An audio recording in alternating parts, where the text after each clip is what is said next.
Le football capverdien connaît un essor sur le continent depuis quelques années. La sélection nationale de football est créée en 1979. L'équipe nationale dispute la première rencontre de son histoire en 1978 face à l'Angola et perd le match sur un score d'1-0.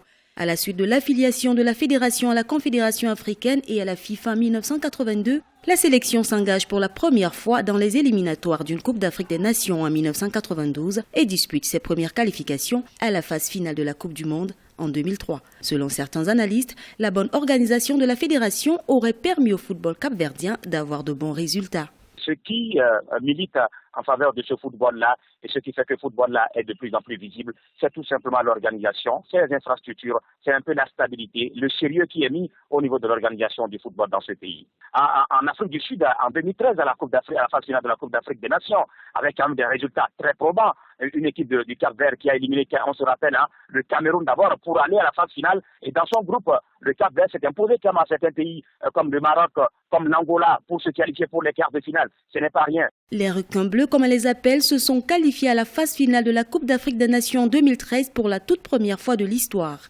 La plus large victoire de la sélection était le 29 mars 2009 face à la Guinée équatoriale, 5-0. La plus lourde défaite encaissée par les Capverdiens, c'était face au Sénégal le 12 décembre 1981 où ils ont été battus 5-1. Lorsque vous prenez la sélection nationale, il y a des joueurs qui ont eu quand même la chance de s'expatrier et qui sont allés du côté de l'Europe. Vous les voyez un peu en France et même dans certains pays africains, notamment au Sénégal, et qui ont pu quand même, se taper une bonne dose d'expérience et revenir chaque fois en sélection pour défendre un peu les couleurs nationales. J'en veux pour preuve un certain Tavarel qu'on a connu un peu avec l'équipe nationale, également un certain Mendes, Platini et Nando le plus capé d'ailleurs de cette équipe, le plus ancien de cette équipe des requins bleus. En termes d'infrastructures, le pays dispose de 3 stades de 8 000, 5 000 et 15 000 places. Le stade de Praia a bénéficié en 2006 de l'une des premières pelouses synthétiques du continent. En ce qui concerne les réalisations, le pays est vainqueur de la Coupe Amilcar Cabral en 2000 avec 15 participations.